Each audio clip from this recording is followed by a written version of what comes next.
Hi, welcome to Get It While It's Hot. I'm Wayne Lewis. I'm Lisa Lewis. Today we're going to be doing two dishes.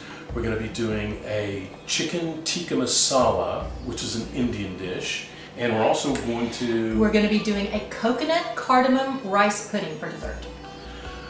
Indian food has multiple layers of flavor. There's quite a lot of ingredients piled up here, and we're going to be doing this dish in two parts. We will have a marinade for the chicken, and we will have a sauce the chicken will simmer in once it's cooked. Now, chicken tikka masala is kind of like chili or spaghetti sauce. It's a standard dish in India, so there are many different variations. It's also really fun to say, chicken tikka masala. It's pretty fun. Let's take a look at our ingredients. Obviously, we've got chicken because this is chicken tikka masala after all. We have these really beautiful boneless, skinless chicken breasts here. We're going to cut those up into bite-sized pieces. Then we have 1 cup of yogurt. Indian food is very layered and has a lot of spices. So in the marinade, we'll go 2 teaspoons of ground cumin, 1 teaspoon of ground cinnamon, and 2 teaspoons of cayenne pepper. Woohoo! Yeah, and then we've also got freshly ground black pepper here. This is only 1 teaspoon right here. We're going to grind some more because I like it as fresh as you can get it. We need 1 tablespoon of minced fresh ginger and some salt to taste. There you have it. Okay, and then for the sauce, once the chicken is cooked, it'll simmer in a sauce for a bit. The sauce is composed of 1 tablespoon of butter, 1 clove of minced fresh garlic, 1 whole jalapeno pepper finely chopped, 2 teaspoons of ground cumin, 2 teaspoons of paprika, 3 teaspoons of salt, or to your preference. We also have 1 8-ounce can of tomato sauce, and this is like the low-fat version, right? 1 whole cup of heavy cream, and 1/4 cup of chopped fresh cilantro. Good for the cholesterol levels. Salt and heavy cream. All right, well, let's get this hot party started. We're going to start with cutting up the chicken in bite-sized pieces. And I like to come over here and put a little clean towel down and then one of these cutting surfaces so that, you keep your kitchen kind of nice and clean. Thank you. You're welcome. All right, so we'll just start cutting this into bite-sized pieces. Now,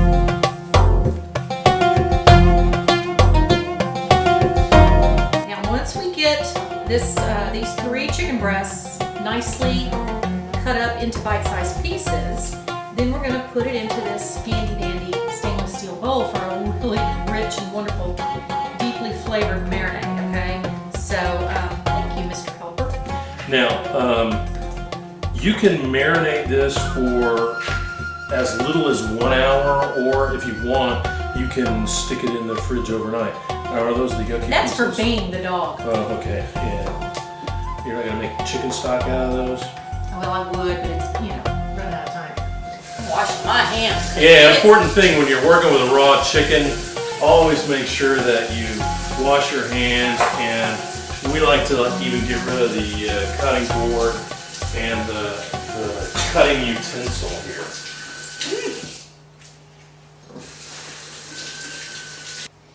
Okay, let's start our marinade. We'll take the yogurt. Let's get a spatula. Oh, yeah, that'd be good. A spatula. Yeah, and who are you? Paula Dean? Paula Dean. With her spatula? Yeah, get that spatula there. Okay, now we have our spices. Is this where you say bam, like Emerald? Bam! Wham! And, oh, I know what I needed. I needed more freshly ground black pepper. 12, 13, 14, 15, 16, 17, 18, 19, I think that's enough. 21, 22, 23, 24, Well, 25, actually, 26, the title 27, is 28, Get It While It's Hot. 29, 30, 31, 32, 33, 34, 35. Trust me, I have ground this and measured. 35 twists with this pepper mill is 1 teaspoon. Okay, you learn something every day. All right, what else goes in the pot? we need a little bit of lemon. So let's eyeball it, okay? Okay. And I'm going to strain this lemon juice about a couple of teaspoons. Catch the seeds with my impeccably clean fingers. Okay, we'll get rid of that. Just make sure that as you're stirring this, you get all of the pieces of chicken nice and evenly coated. You don't want any dry spots. Okay, and off this goes into the refrigerator for at least an hour. And you could do it a day ahead if you want to.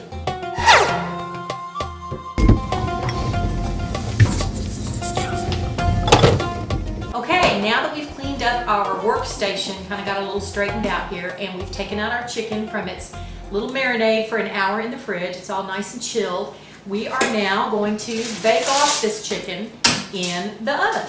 And I'm going to set this down here. Okay. Explain what we're doing with the foil. Traditionally, well, the foil is for easy cleanup. You don't have to scrub the pan as hard. You just kind of wrap it Which up I and like. throw it away.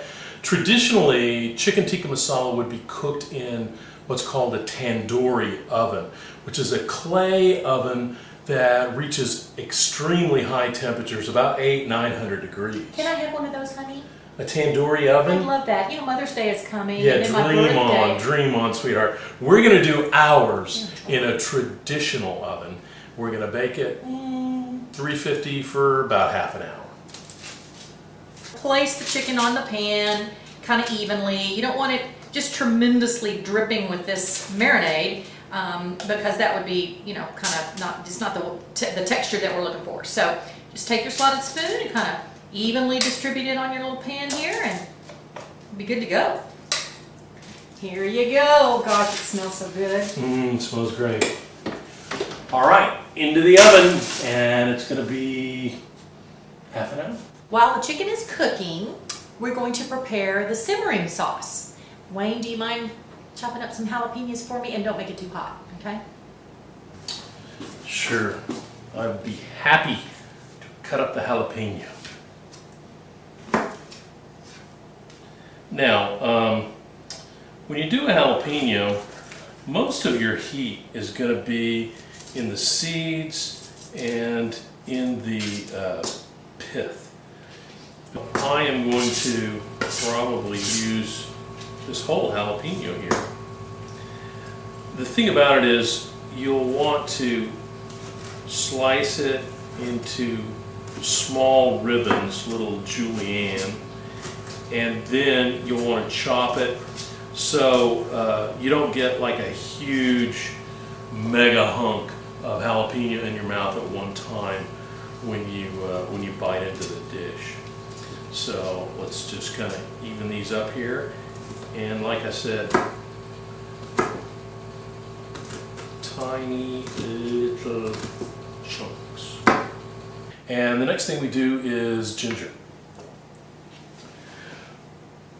The best way to do this is just to kind of scrape it off with the back of the spoon, this outer peel, and then just chop it up into tiny little pieces. While I work on the ginger, you want to do the garlic for me, sweetie? Sure. I love my garlic press. Makes things so much faster. Okay, now we need to get this sauce party going. First thing we're going to do is grab some butter, get it going in our hot pan right here, and then we'll add the veg.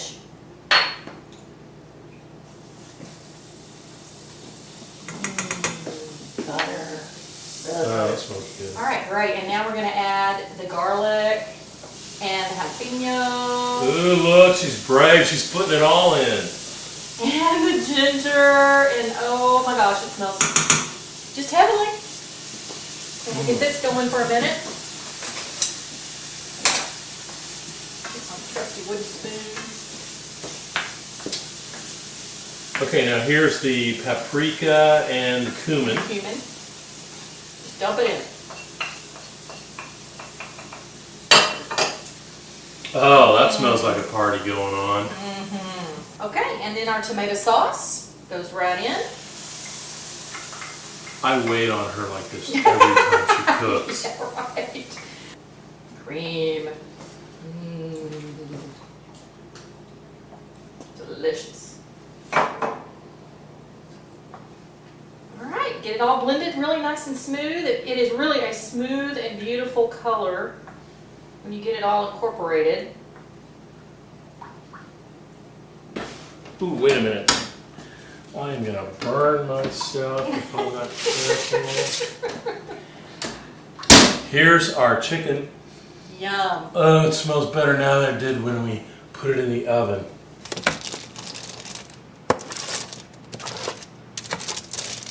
That's all our chicken in the pan, and what we'll do is just make sure it's well coated, slap a lid on it, and wait another 10 minutes or so.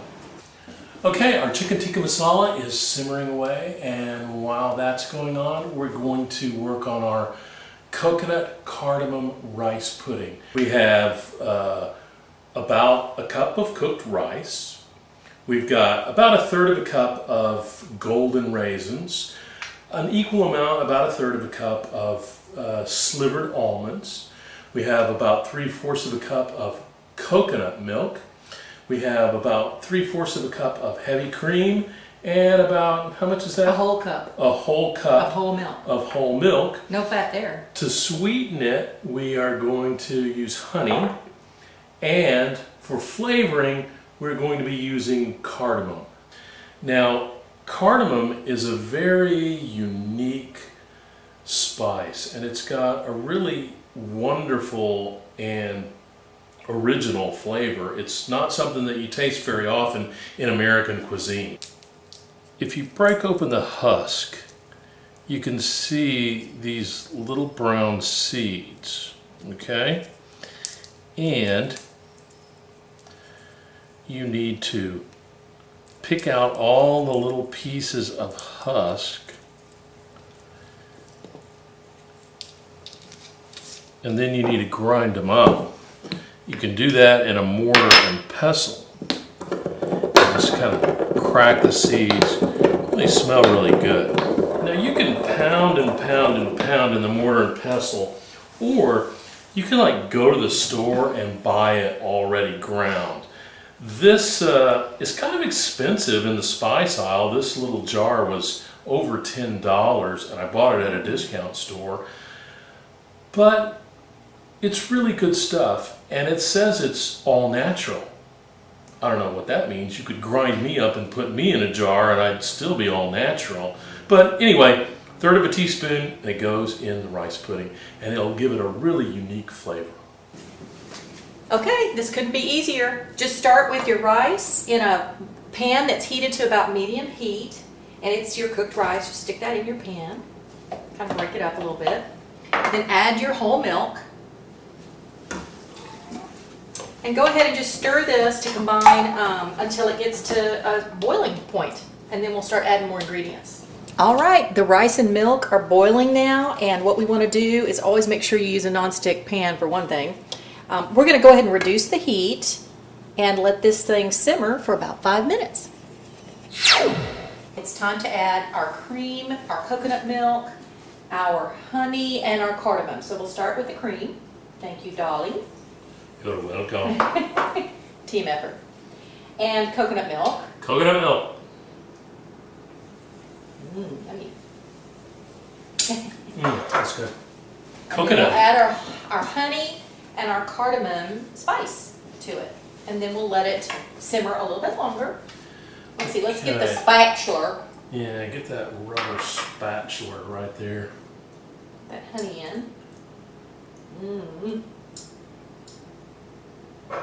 It's going to be some good stuff. Ooh, thank you. I'm going to stick this in the sink. Okay. All right, and then whisk all that together, and we'll let it simmer just a little bit longer. Hey, this has thickened up nicely, and now it's time to take it off the heat and add the golden raisins, yum, yum, yum, and the slivered almonds. And we'll just stir that together and let it kind of sit off the heat. The great thing about this dessert is you can From this point, put it in the fridge and make it cold and serve it cold, or you can wait till it's room temperature and serve it room temperature. Okay, it's time to plate this stuff up. Let's do it.